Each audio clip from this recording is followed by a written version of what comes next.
ഒന്ന് രണ്ട് തിരഞ്ഞെടുപ്പുകളിൽ 10-2 അല്ലെങ്കിൽ 9-3 എന്നൊക്കെയാണ് ജില്ലയിൽ യു ഡി എഫിൻ്റെയും എൽ ഡി എഫിൻ്റെയും ഉണ്ടായിരുന്നത്.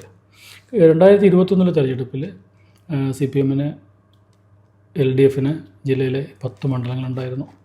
അതായത് മണ്ണാർക്കാടും പാലക്കാടും ഒഴികെയുള്ള എല്ലാ മണ്ഡലങ്ങളും എൽ ഡി എഫിൻ്റെ കൂടെയായിരുന്നു. 2 മന്ത്രിമാരുണ്ടായിരുന്നു.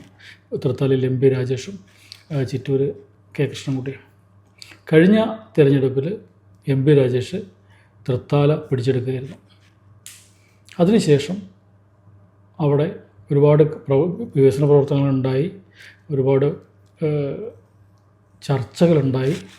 പക്ഷേ ആ സമയത്തൊക്കെ VT ബൽറാം അവിടെ മണ്ഡലത്തിൽ തന്നെ ഉണ്ടായിരുന്നു. സാധാരണ പതിവ് രാഷ്ട്രീയ നേതാക്കളുടെയും പ്രവർത്തകരുടെയും പതിവ് ഒരു തിരഞ്ഞെടുപ്പ് കഴിഞ്ഞാൽ അടുത്ത തിരഞ്ഞെടുപ്പ് വരെ മറ്റെന്തെങ്കിലും കാര്യങ്ങൾ അവരുടെ രാഷ്ട്രീയ പ്രവർത്തനങ്ങളുമായിട്ട് മുന്നോട്ട് മറ്റെവിടെയെങ്കിലും പോകാമെന്നുള്ളതാണ്. പക്ഷേ അവിടെ പറഞ്ഞു കേട്ടത് ബൽറാം ഒരു ചായ കുടിക്കാൻ പോലും പുറത്തു പോയിട്ടില്ല എന്നാണ്. സജീവമായിട്ട് മണ്ഡലത്തിൽ തന്നെ ഉണ്ടായിരുന്നു. അവിടെ തൃത്താല തിരിച്ചു പിടിച്ചു. അവിടെ തൃത്താല തിരിച്ചു പിടിക്കാൻ ഉണ്ടായ കാരണങ്ങളൊരു പക്ഷേ UDFിലുണ്ടായിരുന്ന തർക്കങ്ങൾ അവർ ഇലക്ഷൻ മുമ്പേ തന്നെ പറഞ്ഞ് പരിഹരിച്ചു. പക്ഷേ പാർട്ടിക്കകത്ത് CPMനകത്ത് അറിഞ്ഞോ അറിയാതെ അവിടെ ഇവിടെയൊക്കെ ചില ഭിന്നതകൾ ഉണ്ടായിരുന്നതായിട്ട് അവിടുത്തെ പ്രവർത്തകർ തന്നെ പറയുന്നുണ്ട്.